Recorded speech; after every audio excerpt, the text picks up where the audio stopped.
Elon Musk, he says the way you stop racism is just stop talking about it.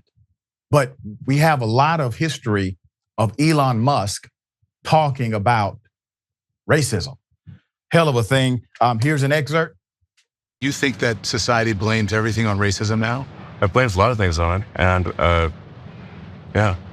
You think that's unfair? Yeah. Why? I think we should not make this a constant subject. I think we need to move on. I think we should treat people like people.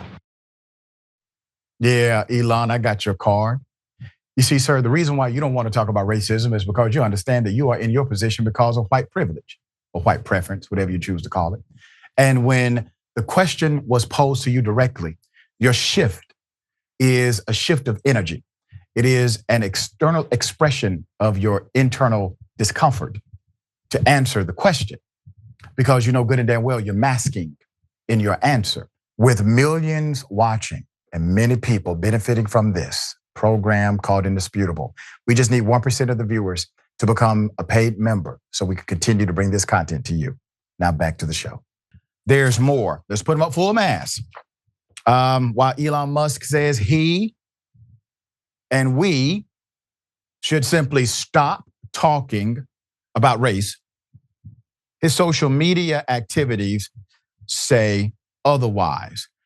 Garrison Hayes reports on Elon Musk engaging in this.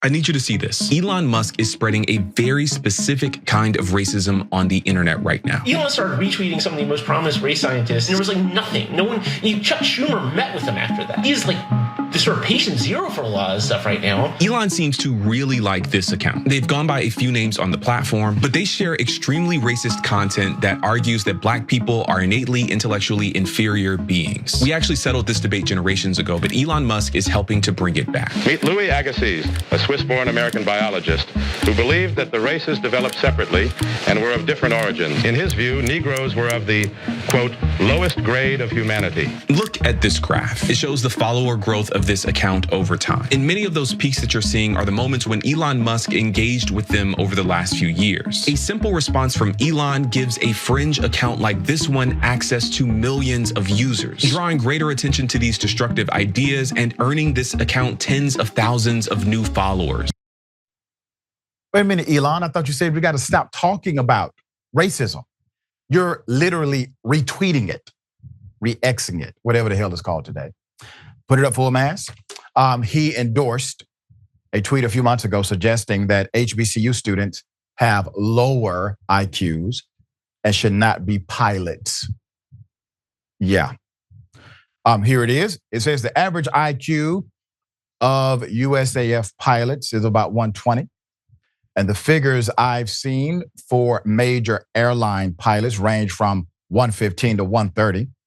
By contrast, the mean IQ of grads from two of those United Airline HBCU partners is about 85 to 90 based on the average SATs of those schools. I would take an airplane crashing and killing hundreds of people for them. It will take an airplane crashing and killing hundreds of people for them to change this crazy policy of DIE, diversity, inclusion, and equity. Obviously insane. Obviously not backed up by any facts whatsoever. Conjecture made up. This is part of a racist commentary that he decided to subscribe to. All right. And many people debunked it even on that timeline. There's more. He also co-signed an offensive, very offensive tweet towards the Jewish community as well. So this is the retweet. Okay, Jewish communities have been pushing the exact kind of dialectical hatred against whites that they claim to want people to stop using against them. I'm deeply disinterested in giving the tiniest ish now about Western Jewish populations, coming to the disturbing realization that those hordes of minorities that support flooding their country don't exactly like them too much. You want truth? Say it to your face. There it is.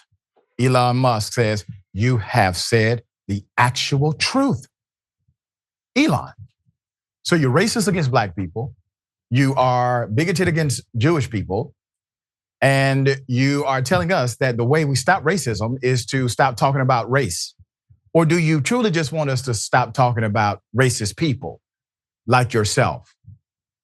There's more. His comments on diversity, equity, and inclusion. DEI is just another word for racism. Shame on anyone who uses it. Bill Ackman.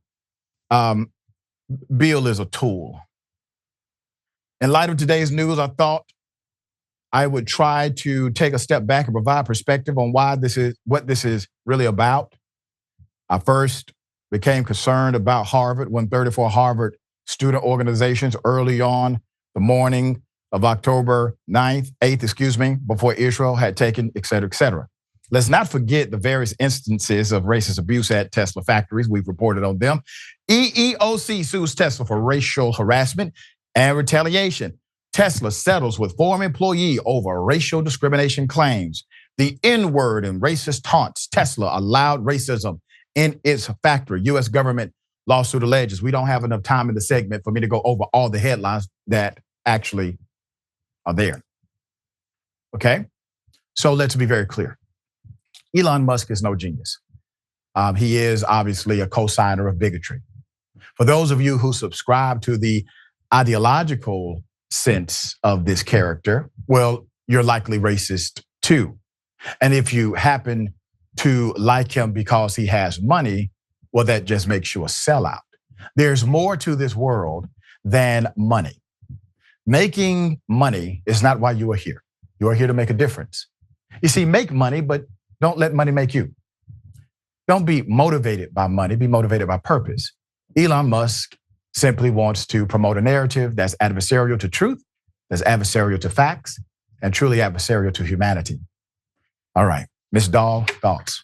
Oh, there's so much there. I mean, of course, who would ever want racism to still exist? I love how he's like, let's just stop talking about it, right? If it stopped existing, we wouldn't have to talk about it. And I think every Black and brown person in this country would love that to happen, but it's not happening. And let's kind of be honest about this too. Like you said, like the privilege of him, the luxury of him. He was not born in this country, right? But he is a white man, and he took over one of the major social media platforms in our country. And he was allowed to buy it really with just a peep, right? Nobody really complained about this.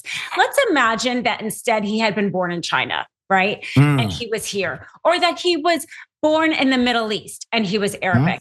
And that person had decided to buy one of our major social platforms. What do you think people that look like him would have said in Congress? Do you think they would have been okay with him controlling the narrative, as they say, or controlling the dialogue? No, but he was a white male.